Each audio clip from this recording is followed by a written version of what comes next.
Hello प्यारे साथियों, मैं आज फिर से हाजिर हूं एक नई, दिल छू लेने वाली, प्रेरणादायक और उम्मीदों से भरी कहानी के साथ। आइए सुनते हैं आज की कहानी।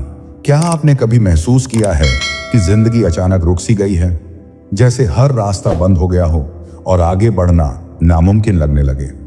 जब सपनों तक पहुंचने की कोशिश में रास्ते इतने कठिन और धुंधले हो जाते हैं कि लगता है क्या वाकई मुझसे हो पाएगा।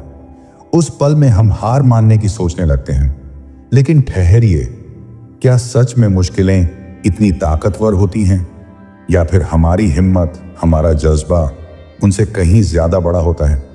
बस हमें खुद पर भरोसा करना भूल जाता है। शायद जीत और हार के बीच का फासला केवल एक कोशिश का ही तो होता है। आज की यह कहानी सिर्फ एक युवक की नहीं, बल्कि हर उस इंसान की है जो सपने देखता है, उन सपनों के लिए लड़ता है और फिर एक दिन उन्हीं सपनों को जीता है। यह कहानी है भोला की, एक छोटे से गांव से निकले उस युवक की, जिसने गरीबी, अभाव और हालात से लड़कर यह साबित कर दिया कि अगर इरादे पक्के हों तो रास्ते खुद बनते हैं। उत्तर प्रदेश के एक दूर दराज गांव रामपुरवा में जन्मा भोला एक साधारण किसान धर्मपाल सिंह और गृहिणी सावित्री देवी का सबसे बड़ा बेटा था। घर में कुल 5 लोग थे और रसोई का चूल्हा दिन में एक बार जलता था, वो भी तब जब खेत से कुछ उगता।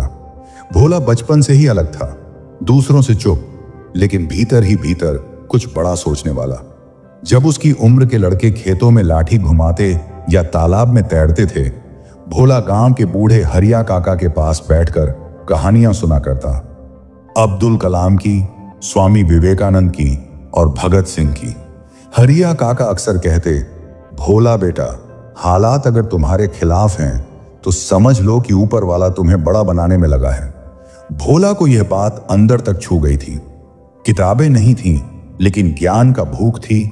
गांव का सरकारी स्कूल, जहां टाट पर बैठकर पढ़ाई होती थी, वहीं गणेश प्रसाद मां साहब थे, जिन्होंने भोला की आंखों में चमक देखी थी। ये लड़का अगर सही दिशा में गया तो बहुत ऊंचा जाएगा, मां साहब ने एक दिन कहा। किताबें खरीदने के पैसे नहीं थे तो भोला स्कूल की पुरानी लाइब्रेरी में पड़ा रहता। पन्नों में उसके सपनों की उड़ान थी। उसने पढ़ाई में दिल लगाया और इंटर तक प्रथम श्रेणी में पास किया। पर अब सबसे बड़ा सवाल, कॉलेज कैसे जाएगा? धर्मपाल सिंह ने साफ कहा, अब और पढ़ाई की जरूरत नहीं बेटा, खेत संभालो, भाई बहनों की देखभाल करो। भोला ने रिस्पेक्टफुली सिर झुकाया, लेकिन हिम्मत नहीं हारी। गांव में ट्यूशन शुरू की, बच्चों को पढ़ाने लगा। धीरे धीरे उसने कॉलेज की फीस जोड़ ली।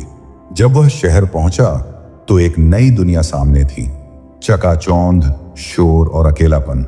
गांव के एक कोने में मिट्टी की दीवारों और कच्ची छत के नीचे पला बढ़ा एक लड़का था, भोला। उसके पास ना स्मार्टफोन था, ना इंटरनेट, और ना ही वो सुविधाएं जो शहर के बच्चों को आसानी से मिल जाती हैं। मगर उसके पास कुछ था, एक सपना, और उस सपने को जीने का जिद्दी हौसला।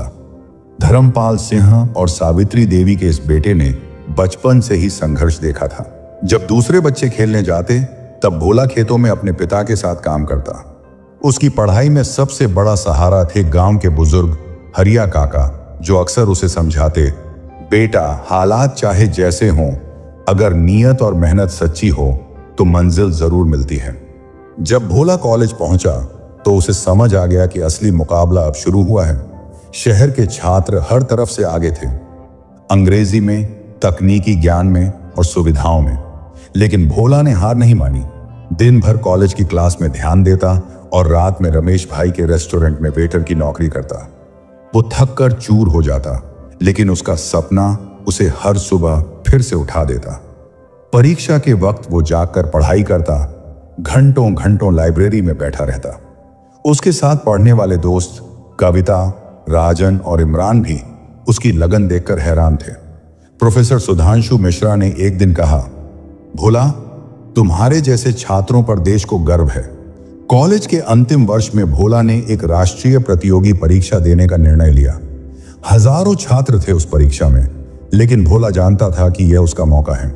उसने पूरे जी जान से तैयारी की और जब परिणाम आया तो नाम था सबसे ऊपर, भोला, गांव का बेटा, देश का टॉपर। इस सफलता ने उसकी जिंदगी बदल दी। मिस्टर रॉबिन मैथ्यूज, एक नामी मल्टीनेशनल कंपनी के अधिकारी, ने खुद कॉल करके नौकरी का प्रस्ताव दिया। भोला की आंखें भर आईं।